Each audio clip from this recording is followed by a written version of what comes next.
You need on-the-go convenience. Novex Smart Hub delivers. Pay your electric bills, view your energy use, report an outage, and receive alerts regarding your account. With Smart Hub, use your credit card with no processing fees. Level out your monthly electric bills by enrolling in budget billing through Smart Hub. Easily access it through Novex mobile app or at novec.com. You're on the go. Novex Smart Hub goes with you. Life comes with a lot of decisions, and it can be hard to know the right path sometimes. A therapist can help you map out what you really want, so you trust yourself to make great choices and feel excited about the future. BetterHelp offers convenient professional online therapy on your schedule, however you want it, by phone, chat, or video call. Let therapy be your map with BetterHelp. Visit BetterHelp.com/positive today to get 10% off your first month. That's BetterHelp, HELP.com/positive. I have you on our video stream available to you on Facebook, YouTube, and Twitter, as well as we make our way through. It's going to be blistering hot. Tommy, is today a day, you're a big golf guy. Is today a day you even mess with it? Like if you had the opportunity, someone said, hey, we're going to go play golf. We got a 2 o'clock tee time. You go up for that? You messing with that? Yep, I would be there. I'd be there in a heartbeat. Yeah. What is the key to staying cool in golf? Wind? Driving around as much as you can in the golf cart? Shade. As much shade as you can. Like if you're in your golf cart or even if you're walking, finding trees to stand under as much as you can, that's going to be the key. And like avoiding being out in the sun, like hit your ball and then get back in the shade. That's kind of the way that I do things. What about guys like me who have to spend so much time searching for balls? Like that makes it. Well, think about it this harder. way. I'm sure a lot of times you're looking for your golf balls in the trees, so That's you're true. shaded while you're searching for them. That's true. Speaking of which, what's an appropriate number of golf balls lost in any single round? Because I usually go through about 5 or 6. Okay, that's a little high. That's a little much. I try to shoot for, like, if I can maybe lose 1 golf ball a round, I feel pretty good about that. Actually, I mean, like if I can use the same golf ball, sometimes I'll be like, all right, I've had this golf ball for 28, 29 holes. Let's see how far I can take this. But at some point, I lose them probably more often because I get sick of looking for them. I can't figure out, with like the rise of Topgolf and everything, when we clearly have trackers in our balls, why is it not made it to regular golf where they just put a tracker in your ball that you can attach to something in your phone where you can just go straight to your ball and not have to look for it? It's my least favorite thing about golf is hunting for golf balls. If I didn't have to do that. That's probably cost prohibitive a little bit. I mean, you're already spending, like if you're playing good golf balls, and I don't know if you are. I don't know if you're going out and buying those. I'm not. Right. I don't know. I'm happy to pick up a range ball and let it rip. There you go. Like that's already, if I'm going to buy a box, let's just say I'm going to buy a box of Titleist Pro V1s.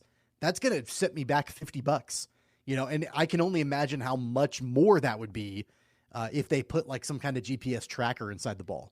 But you're not going to lose them unless you hit them in the water. You wouldn't lose your ball. So that $50 box of balls might last you 2-3 times longer. You're not losing it in the rough. Well, that's true, but I also then, would want to make sure that maybe I wouldn't play that golf ball on a hole with water because I wouldn't want to lose it in the water. I don't know. Like that makes it a little bit tougher. Listen, if there's somebody smart enough to pull this off, we could be billionaires because everybody would do it, right? Like I don't know enough about making a golf ball or computer chip technology, but I know that Topgolf puts chips in every one of those balls, and there's thousands of them out there flying all at once. That's probably the biggest expense, though, in a Topgolf is the golf ball technology and mass producing those golf balls. Yeah, maybe that's something to look into. Somebody smart help us out there. All right, as promised, we've got NFL insider Ross Tucker on the line with us. Insider Calls presented by BetQL. Download the free BetQL app right now and get instant access to the industry's most advanced suite of sports betting tools right at your fingertips. Ross joins us for the first time here on Sports Daily. Ross, how are you, man? I am doing awesome. I believe that this is my first time on ever, in Wichita, Kansas, which is why I want to ask you guys a couple questions. Can I ask you guys some questions first? Absolutely. Sure. You start this thing off, Ross. We're here for you. Okay. Is Wichita, Kansas 100% Chiefs fans or no? 95. There you do have Western Kansas, which if it bleeds into Wichita is sort of it's called South Central, but it's really it's southeast to people looking from afar. You'd have some Broncos fans though out in Western Kansas that might bleed into Wichita, and some Cowboys fans. I think we're 5 hours from Dallas only here in Wichita.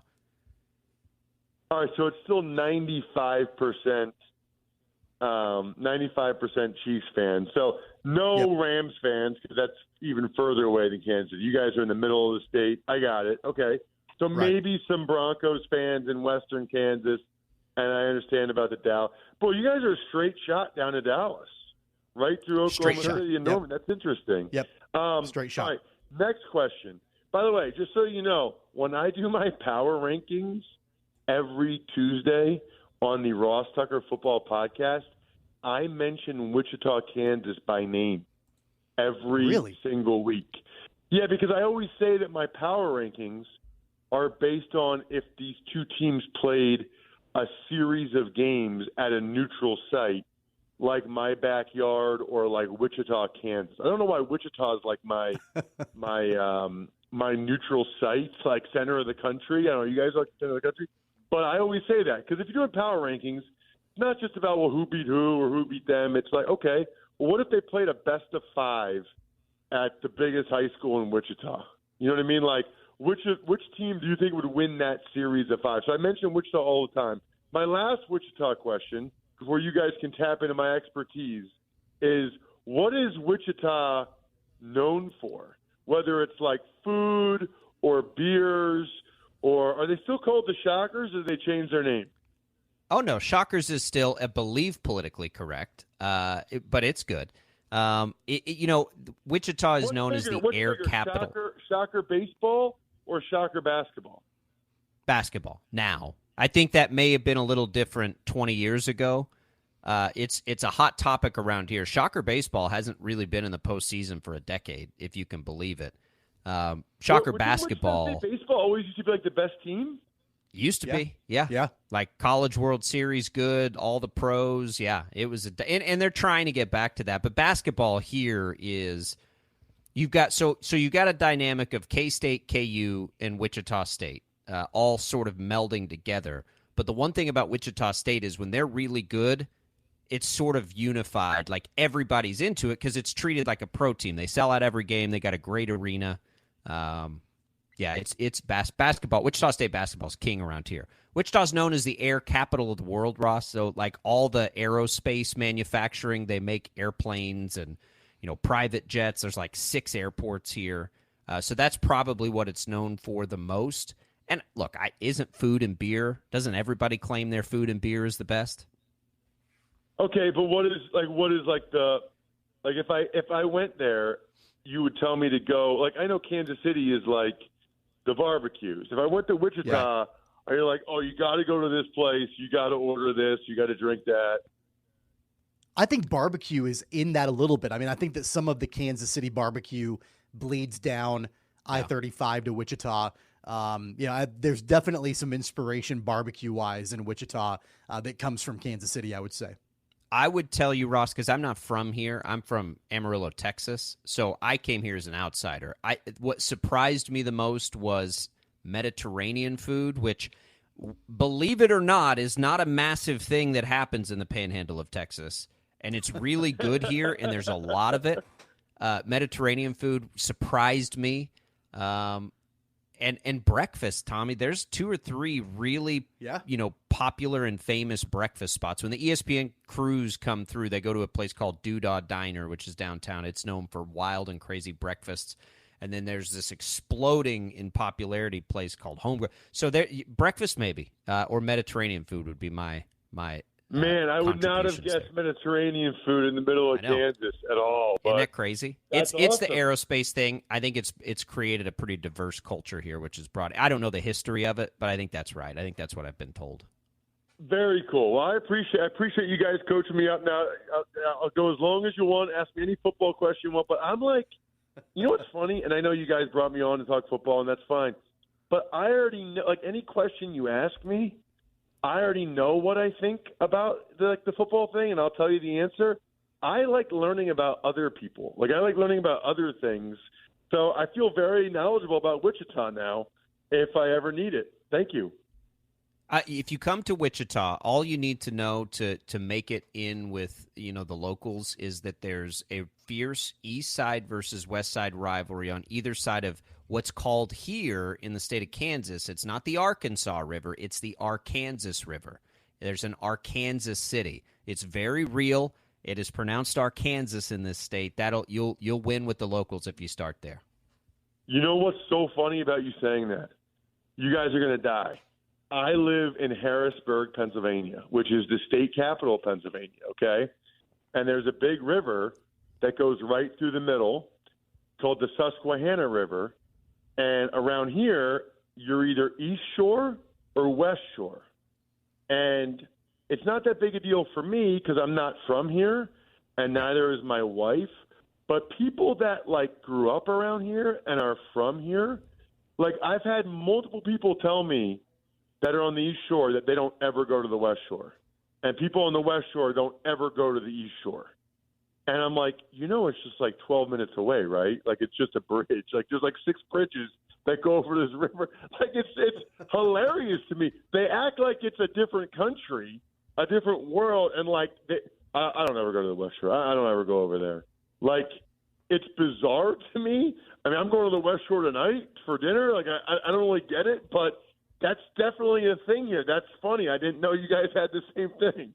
Exact same thing. Exact same thing. Exact same dynamic and language. People on the east side don't go over to the west side. I'll spare you the language that was used to me when I moved here from the way one side would talk about the other. But yeah, it's real. But they're unified.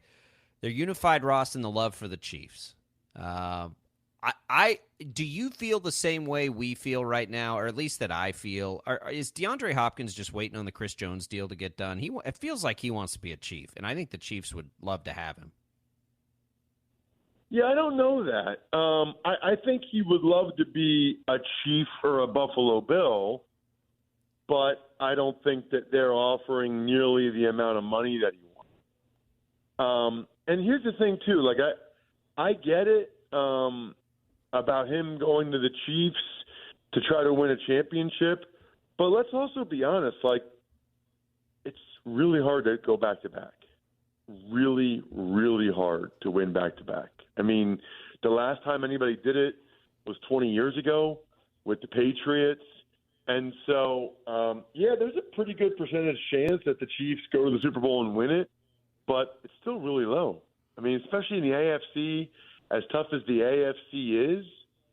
So I think, and I wrote an article about this for the 33rd team, every player has to kind of decide how much they're willing to sacrifice in order to try to win that championship. He's made a lot of money already, so he can decide whether or not he's willing to do that. I personally believe that he'll end up in Cleveland. And I'll tell you why. Number one, first of all, the Chiefs don't really need him, right? I mean, everybody is always talking about the Chiefs and receivers. They have 7 legit receivers. I mean, Valdez-Scantling, Kadarius Toney, Guy Moore, Justin Watson. They took Rashee Rice in the second round. Richie James had a good year for the Giants last year. I don't know, maybe Justin Ross won't actually get cleared to play. But, I mean, I just don't think the Chiefs are hurting for receiver as much as other people are. And I really don't think they're going to pay that much for Hopkins. So is Hopkins going to play in Buffalo or Kansas City for peanuts? Or is he going to go to Cleveland where they could really use him opposite Amari Cooper, where he knows the quarterback, Deshaun Watson, and where the Browns actually have a lot of salary cap space? And guess what? The Browns will probably give him a lot of money. You know why? Because they've had back-to-back losing seasons. And they gave up a ton to get Deshaun Watson. So the head coach, Kevin Stefanski, the GM, Andrew Berry, they're probably going to get fired if they don't win double-digit games with Watson this year. Like, if they don't make it work with Watson this year, they're probably going to get fired. So, I mean, maybe they'll overpay for Hopkins, but who cares? It's not their money. And if they get it done and they make the playoffs, they'll probably get contract extensions, and they can worry about paying Hopkins too much after that. Ross, we talked about this last hour. I want to get your thoughts on it. So, the announcement came down earlier today that the Jets are going to be featured on Hard Knocks. Is there another team in the NFL that has as many juicy storylines going into this season as the New York Jets, with Aaron Rodgers going there, definitely going all in to try to win a championship this year with all the talent around Aaron Rodgers? What are you thinking about how that's all going to play out this year with the Jets? Yeah, well, first of all, I'm thrilled that that's who the NFL is having do this. I mean, I think you're right. I don't think there is a team that would be more interesting. Head coach, GM on the hot seat. They make the big swing in the trade for Aaron Rodgers. They have the longest playoff drought. I think of definitely the NFL. I think it might have been be of any team in all pro sports, which is kind of amazing. And the other part of it is the AFC is going to be highly entertaining. The Jets are in a big market. I just think it's and they don't want to be on it. I mean, they were kind of vocal that they don't want to be on it, which I think makes it interesting as well. There's just a lot of real. I mean, I'm glad the NFL picked them. I guess you'd rather have a volunteer than someone that you forced, than a hostage, so to speak, or as Mike Tomlin would say. But I also think that adds the intrigue a little bit too. Like, how are they going to be towards the cameras? Like, what's it going to be? They obviously don't want to do it. So I think it actually adds to the intrigue that they were so public in their disdain for it. It's interesting too, as they're in the AFC. Ross Tucker, NFL insider, joining us here, and happy to have Ross on. The Jets with that move are going all in for a Super Bowl, but the AFC is just brutal, and we all know that. As you go through your power rankings, like I assume Chiefs are one, but who is their are you team Cincinnati? Are you team Buffalo? Maybe the Jets have moved in. Like, who is, in your opinion, the biggest competitor in the AFC? Obviously Philadelphia is, but just in the AFC, who should Kansas City be the most concerned with? Yeah, no, it's the Bengals. I mean, it's the Bengals, and it's going to be the Bengals until proven otherwise, right? I mean, that's why my favorite team I played for was the Bills, and the fans are mad at me up there because I ranked their coach lower in my rankings than they wanted me to. But, I mean, here's how I look at it. 6 years Mahomes has been the starting quarterback for the Chiefs, right? And they've made the AFC Championship game all 6 years. And 3 Super Bowls, and they've won 2 of them. 5 years starting quarterback. The Bills have only even gotten to the AFC Championship game one time. I mean, for Burrow and the Bengals, 2 years Burrow's been healthy. Both years AFC Championship, 1 year Super Bowl. So to me, it's the Bengals. I guess it's still the Bills after that. Although there'll be a bunch of other teams I think could be in the mix. I think the Ravens could end up being in the mix. I think the Jags, who gave the Chiefs a pretty good game, will get better again. Chargers might be better with a new OC. And obviously the Jets will be better. I think it's a lot to ask the Jets, though, to be Super Bowl contenders. I mean, when's the last time a team kind of came from nowhere to go that far? That feels like a pretty tall task to ask a team that hasn't even been in the playoffs since 2012 to go to the AFC postseason. And likely, guys, have to win at Cincinnati, have to win at Kansas City. I mean, good luck. Would you? I mean, are the Rams with Stafford in that mix of a team that's been able to do that? They were probably further ahead than, and I know they went to the Super Bowl with Goff, but just a talented roster that added the quarterback and was able to get it over the edge. I don't know.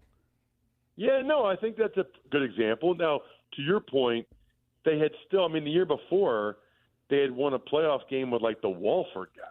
You know what I mean? Yeah. So, and they had made the divisional round, and they had lost at Green Bay. So they were further ahead than the Jets were.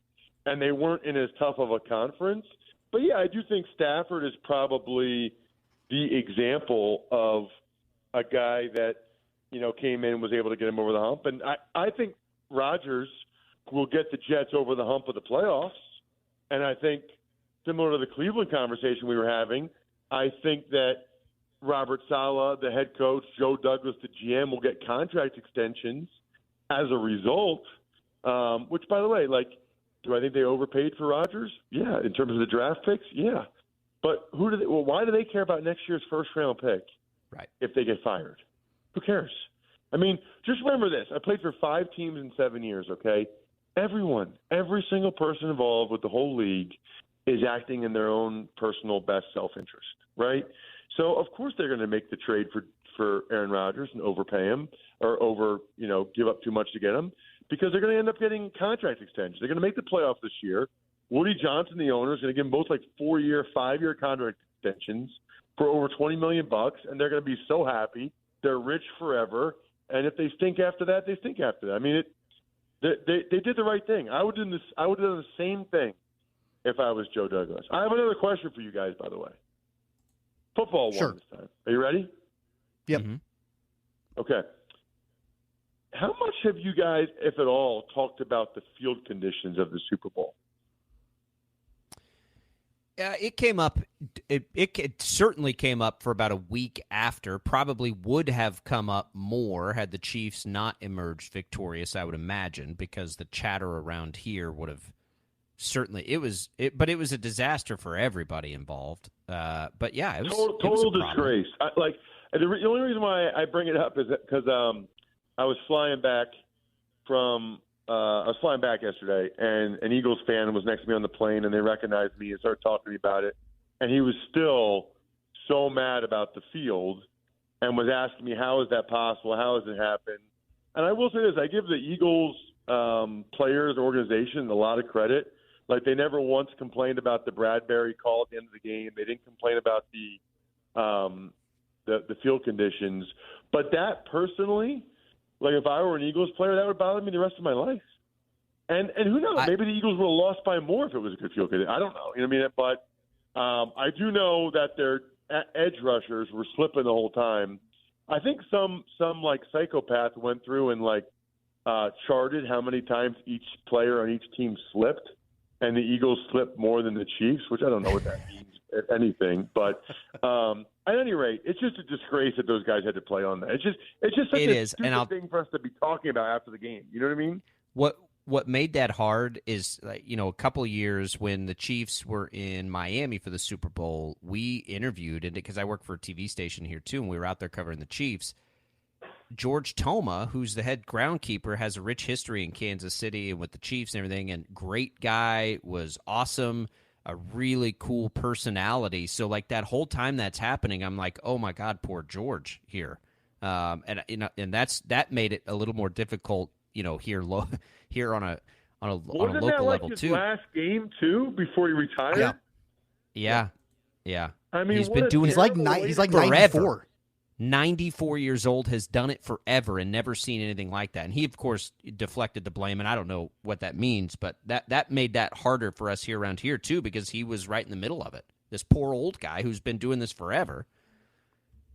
Yeah, it's just a shame. I mean, it's just I don't know how that happens, but it's just a shame for everybody involved. It's just mind-boggling that happened.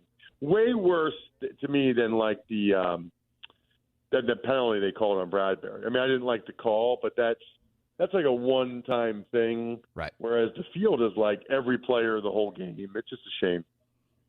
I've got one more for you, Ross, and it's inspired by if they're playing in Wichita, Kansas. So I'm going to give you this question because I think we're entering the territory where it's okay to start talking about it. Where everybody, you've got a draft of every quarterback all time who's ever played the game. All the games get played on a neutral field here in Wichita, Kansas. You can have any quarterback that's ever played. Who do you take one, and where does Patrick Mahomes right now fit into that scenario? Well, I'm still taking Tom Brady one. And I want to clarify something. Are we just showing up and playing a game that day, or is this the guy I'm picking as quarterback of my franchise for like the next 5-10 years, if that makes sense? God, that's a great question. As I just made Because it up, if they're just showing up that day, and it's like recess or like, you know what, I'm going to pick Mahomes. But, you know, having played with him, and I've heard great things about Mahomes, having played with Tom Brady, what I can tell you is it's like Monday through Saturday where he wins. Like, it's Monday through Saturday, year-round, that makes him great. I can't even describe to you guys. You know, I'll tell you guys something. In New England, the first thing they do at 8 a.m. every day is they show the team meeting. They show the 5 worst plays from practice the day before. And that's like supposed to be your motivation, right? Like you don't want to be on the low light video. Belichick makes fun of you or says whatever. And so you don't want to be in that video. It's like 100% negative reinforcement. And I think Belichick thinks like that's like what works, right? But the reality is that Tom is such a psycho. 18 years I played football. I never had a quarterback that cared as much about the snap as Tom. Like, he's a psycho about every little – and I mean that as a compliment, by the way. Total compliment. And so what happens is you will never find a single guy that played with Brady in the NFL that will say a single bad word about him. Not one. I mean, he blow-dried his hair, but he makes so much money off his looks, I'm fine with that. But you won't find a single guy to say anything negative about him. And the reason why the Patriots teams, I think, have been so good, or Brady teams are so good, nobody wants to let him down. Nobody, like, you're so on top of your you-know-what because you don't want to let him down. He's actually harder on himself than he is on everybody else. Like, if he messes up, he loses his mind, right, and gets so mad at himself. But you just don't want to let him down. And I don't know where Mahomes is on that spectrum, but we have like a 25-year sample size of Brady. So if you're saying that we're just going to show up and play a game in Wichita, I think I'll take Mahomes. But if you're saying, like, who's the head of the franchise for 20 years, I'm going to go with Brady for all the reasons I just mentioned. And it's great insight there, and it does make me wonder because Mahomes has some of that. I mean, you hear some of those great teammate, you know, all that stuff too. I just wonder because I think in other sports, like with Michael Jordan, I don't know that anybody's ever now going to overtake this mythical creature that's been, ingrained in people's heads. But in football, like what would it take for Mahomes? Let's say he wins 3 more championships in Kansas City or wherever. Are we ever gonna be able to replace that GOAT status of Brady? Is it unattainable or is it attainable? Do you think? I think it is attainable. Now I don't think Mahomes will end up doing it, but after last year, boy, he got a much better chance than I thought. Much better chance than I thought. When they had to move on from Tyreek Hill, I thought they'd take a small step back last year. For them to win the championship, the whole thing, in the 1 year without Tyreek, in my mind, gives them a chance to really be good for a while. I think the next thing will be the Kelsey thing, right? Like whenever Kelsey's done, do they still have enough around Mahomes that they're still winning it every year? I also think what will be difficult for him is it looks like the AFC is going to be really rough for a while. I'm not sure that was necessarily the case for Brady all the time, although, he did have Peyton Manning to go against. He did have the Steelers with Big Ben. So he had some stuff to go up against. I think it is attainable for Mahomes. I don't think he'll do it, but I wouldn't be surprised if he did. I mean, I don't know. I think there's probably a 25% chance that Mahomes gets close to the number of Super Bowl appearances and wins that Brady had. His game is a lot different than Brady's. So will he be able to do it like late 30s, early 40s? There's just a lot of variables there. Yeah, no, I think I'm with you on that. Well, Ross, man, we really appreciate it. Let's do this again as we make our way into the season because there's a lot of good stuff, and we can learn more about Wichita and more about Pennsylvania, which I know nothing about. So who should I looking be forward on? to that as well. Should I be an East Side or a West Side guy? Well, you're talking to two East Siders now. Yeah. I would never want to offend the West Siders out there, but East Side for life. Just Yeah, but FYI. if you guys are East Side, I'm East Side. Sorry, West Side. Get with the times. Move to the East Side. Yeah, they'll fight you about that. But are you East Shore or West Shore? Oh, I'm East Shore, but all my friends are West Shore. There we I go. can't even tell you what the people on the East Shore call the West Shore. I got to go. I got another one at 11:30. You guys are awesome. See ya. See you, Ross. Ross Tucker, NFL Insider. We appreciate that visit. We'll do that again soon for sure as we make our way through. A lot of fun there. Again, Insider Calls presented by BetQL. Download the free BetQL app right now and get instant access to the industry's most advanced suite of sports betting tools right at your fingertips. Ross is a big fantasy football guy, Tommy. We didn't even get a chance to get into that, so we probably need to do that at some point, as you and I are both fantasy football nerds as well.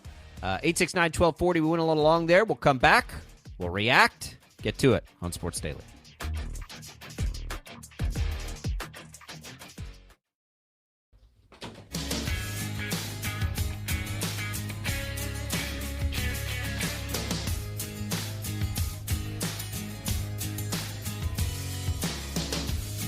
All right, welcome back in, everybody. Our thanks to Ross Tucker for joining in on the conversation. A lot of fun stuff.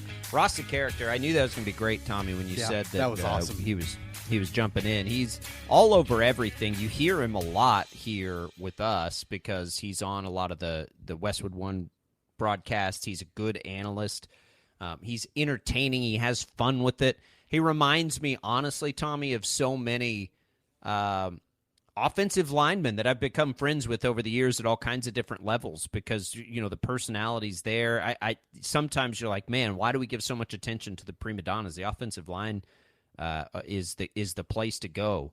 And they do make great analysts. I don't think there's any coincidence with that. So we appreciate Ross's visit there with us here on Sports Daily. You'll be able to go back and listen to that if you missed any of it, including our East Side, West Side conversation. Jimmy 5 says that Ross was great, loved it, but he has to disagree with us. West Side, we Tommy and I are both East Siders, but I don't care. I do have to clarify. I'm an East Sider, but I work on the West Side, so I have to cross the river every day. So I kind of, I don't know. I guess I'm kind of half and half. I have businesses. Is that fair? I have businesses on both sides of the river. I appreciate both of them greatly, and I'm not even saying that like as a wave, a neutral flag, because I love the rivalry. I think it's fantastic. I think it's awesome. I think it's cool. But as an outsider, you come in and everyone's like, "Are you East Side or you West Side?" Literally, the first question I get everywhere I go when we first moved here, and I'm like, "Guys, I don't know where we are. Like, I know nothing about what side I'm on. I'm just trying to figure out how to drive to work every day." I do have to say, I grew up, so I'm a Wichitan. I grew up in this area. I grew up frequenting the West Side. That was just kind of where we did things. My life was changed when I discovered what the East Side had to offer, and so I guess I consider myself a true East Sider now. It is like two different cities. I think it's one of the cool things about this city as a whole. And again, we've got great friends on the East Side and the West Side. We've got businesses on both the East Side and the West Side. I've covered schools for a decade on both sides of the river, East Side and West Side. They each has great, suburbs and metro area cities on both sides. I love both. I genuinely mean that. But I don't know that I love it more than the fact that there's this great rivalry between the two sides. I think it's fantastic. And I've had people tell me before that, that are East Siders, if you cross the river and you go to the West Side, you're essentially in Colorado. That's basically, in their minds, the way that it works. You're basically in Dodge City by the time you go to the West Side. I won't name drop here, but when I first moved here, my wife and I went to a restaurant. When life gets crazy busy, and when doesn't it? Walmart helps you keep it all together, now with a little help from Instacart. If you need your groceries now-ish, but your options for going to Walmart are later-ish or never-ish. You can get everything you need delivered through Instacart right to your door in as fast as an hour. Skip the shop and savor more of your crazy busy life with Walmart and Instacart. Visit instacart.com to get free delivery on your first 3 orders. Offer valid for a limited time. Minimum order $10. Additional terms apply. I'm joined by Hall of Famer John Smoltz. Smoltzy, tell me this. What's harder, winning a Cy Young or an Emmy Award? Oh, man. Winning a Cy Young. It takes a lot longer to happen. You know, it's funny when you mention something like that. I just go back to all those years of being predicted to win and just feeling like a failure. But in 96, fortunately, I was able to at least get that off my back because that was starting to bother me. Download the Brett Boone Podcast, available on the Odyssey app or wherever you get your podcast. So, we've got a #1 deluxe meal. Is there anything else I can get you? Yeah, I'd also like a good night's sleep. Excuse me, sir? You know, the I didn't struggle all night with my uncomfortable CPAP mask, or something like the my wife didn't kick me out to sleep on the couch because of my constant tossing and turning. Sir, we don't have anything like that here. I think what you're looking for is Inspire. It's an implant that works inside your body to treat sleep apnea without a CPAP. That way you can breathe normally and rest more soundly. Come on! Oh, he sounds hangry. Inspire is the only FDA-approved sleep apnea treatment of its kind. It's helping tens of thousands of people finally get restful sleep. To learn more, visit InspireSleep.com. That's InspireSleep.com. Inspire, sleep apnea innovation. Inspire is not for everyone. Talk to your doctor to see if it's right for you and review important safety information at InspireSleep.com. And somebody I worked with, and it's not anybody on air, so you might as well not guess, but I'm still not going to name drop, but somebody that worked in the building, he was like, east side or west side? And I was like, I think technically we're on the east side.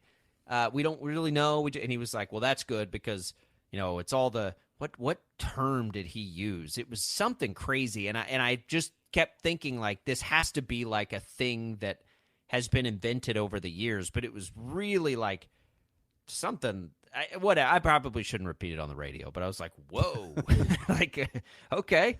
All right, and this was he was at like a family dinner, and he just says this out loud, and I'm like, okay, we got a thing here. And you know what? You can look at, even high schools, like you've got Capon and Carroll, and like there's the rivalry there, east side, west side. Like there are several examples of that for sure. I love it. Mike chimes in, says the west side has better movie theater. Mike's making our segues for us, which is perfect there. Boulevard Town West is where we're going to give away a pair of movie tickets right now. I think we have just a handful left, and we need to move these today. So Mission Impossible is playing Boulevard Town West. We'll give away another pair of tickets to our first caller, 869-1240. Jad will get that taken care of. So to what Ross was talking about there, I have begun to significantly ponder the idea that Mahomes could be the GOAT. And I think we're to the point now with a second championship where we can start to wonder. Now, he's not caught Brady. He's not caught a lot of people yet. But when you get to 2 and you do the things he does on the field, Tommy, I do think we can begin to wonder about it. I'll have a shift this weekend on CBS Sports Radio across the country, and I may pose this to hear from, because obviously we're connected to Mahomes so closely. We watch him closely, everything like that. I do want to hear what other people think about it, and that's why I ask people like Ross Tucker that question. Like, where is Mahomes in that all-time conversation right now? Clearly far from done with what he'll do in the NFL, but where does it sit right now? Because I think that if we're being honest in the conversation, he already does belong in that. If you could have anybody, who would you take conversation, right? The conversation that includes Brady, maybe includes Manning, includes Elway, right? Includes, Unitas and Staubach and Joe Montana, obviously. Like, I think he's there in that group already, Tommy. And now the question becomes, how much higher can he get? Longevity certainly has a piece of that. But I think we're to the point right now where we should be having that conversation. I think that right now, if Patrick Mahomes decided that he was done in the NFL today, I think he would go to Canton right now, and he's played six seasons in the NFL, yes, he would. right? Yep. So Yep. and that doesn't, like, you look at Tom Brady's career, and yeah, like he had Super Bowls early in his career and all of that, but I don't know if after 6 years in the NFL, you could make the argument that Brady, had he retired after 6 years, would have gone to Canton. Maybe, but I think that shows that the path that Mahomes is on, if he can sustain it, I think he can surpass Brady as far as Super Bowl wins and individual accomplishments and all of that. I think it can happen. Will it? I don't know. Time will tell. The one thing about trying to predict that is that you never know the way the injuries are going to happen and things like that. So that makes it really difficult. But I certainly think that, we've talked about it before. The path is there. It's been laid for Mahomes to continue to grow this dynasty to a point to where eventually it does surpass what Tom Brady has done. If you just look at the first 6 years, which for Brady would be 2001 through 6, right? Statistically, he'd be behind, but the game was a lot different then, too, so it's not fair, and I think you do have to look at the wins. And Brady's numbers were good, by the way. He had 2 top 3 MVP finishes in those years. But I'm not sure he it's really Hall of Fame worthy after 6 years. Yeah, it was. He it hit was his stride later more in the 10 years after that, where he had, I think, 2 MVPs, all the Super Bowls. He really started to put up, comic book stats as the league changed and the Patriots sort of changed the way that they played offense and all of those things. And it was good to get Ross Tucker's insight on Brady in those times and why guys like Ross Tucker, who played with Brady, would ever, like, it's going to be hard when you have that sort of insight into what he brought to the table of ever considering anybody to have that level of whatever it is competitive. And that's where I think Brady and Jordan will always be comparable. But Mahomes has that too, right? Like he watch him play golf in the match and do all of these other things that he does. That's there for him too. 869-1240. Congratulations to all our movie ticket winners today. Short segment here. We went long with Ross, so we'll come back. We'll continue on Sports Daily right after this.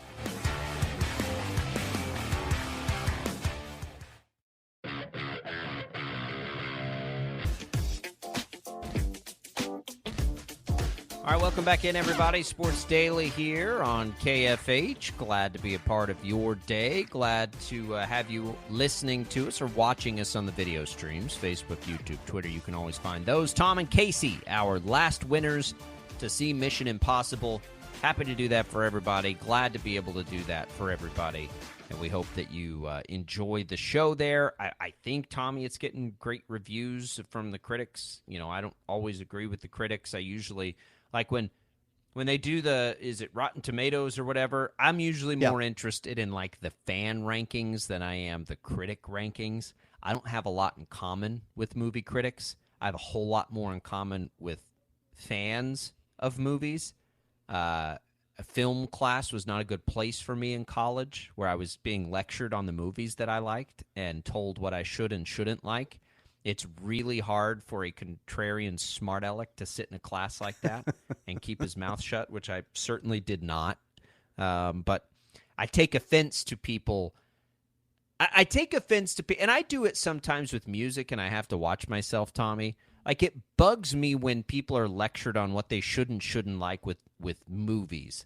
And maybe I do it a little bit with music, even though it's not a lot. Like, I love everything. I love any music that makes people happy or whatever. Sometimes I catch myself and it's like that was too, like country right now. It's like, it's too poppy for me. And sometimes I just like shake my head at the lyrics and this is so stupid because I like the songwriting and all that stuff. And then I'm like, why do I care? Like, blast it from the rooftops while I'm at the pool, because that's where. But movies, it really bugs me. Like, don't tell me what to like. Don't tell me what I need to like and not like. There are movies, though, that I can think of off the top of my head that have been very, very, very critically acclaimed that I don't think I would have ever watched had I not gotten the recommendation from the critics, and they've been great. Like, there have been a few that have not been good that I'm like, all right, I'm completely bored. This doesn't work. But, God, I don't even remember the name of it. Last year's Best Picture in the Oscars, I thought, was the biggest waste of time I've spent in a movie theater in forever. Was it Pizza Candy, Licorice Pizza? Licorice Pizza We went in the Yeah, I theater didn't and see watched that that movie, and I was like, "What was this?" Do you remember a couple of years ago that movie Parasite, the Korean one? I think it won Best Picture. Yeah. And I was kind of like, I don't think I want to watch it. And then we had an evening, we rented it at home, and it was incredible. Like, it was so good. So like I respect the critics. I don't always agree with the critics, but I've watched movies that I've really enjoyed that I wouldn't have otherwise watched had it not been for the critics. I respect what they do, but don't tell me what to like. Like when I tell you that Dumb and Dumber is my favorite movie, I don't need your eyes to roll. Like, it is. I think it's one of the greatest movies ever. And I think I'll the just hardest silently thing to judge do, you. by the That's way. all. I mean, I won't say anything. I'll just silently judge you. What's easier to do? Make somebody laugh or make somebody uncomfortable? Right? Like, just because it's a comedy doesn't mean anything. It was ahead of its time. I don't care what you think about what I don't watch it then if you don't like it, because I'm not going to watch a lot of the things. Like we would sit there in that film class and watch movies where I'm just like, what are we doing here? Like, why do we need to, like, that made me really uncomfortable. Does that make people happy to be uncomfortable like that? Because not me. Like, I'd rather be very, comfy. That's why I will never voluntarily, willingly sit down and watch a horror movie. Oh, because I don't know why people find that entertaining. Like, why is being scared entertaining? That doesn't resonate with me at all. Yeah, I mean, same here. I get made fun of for that too. I hate them. In fact, I won't do it. Yeah, I don't even know where we started with that. How did we get to that? 869-1240. We'll wrap it up after this.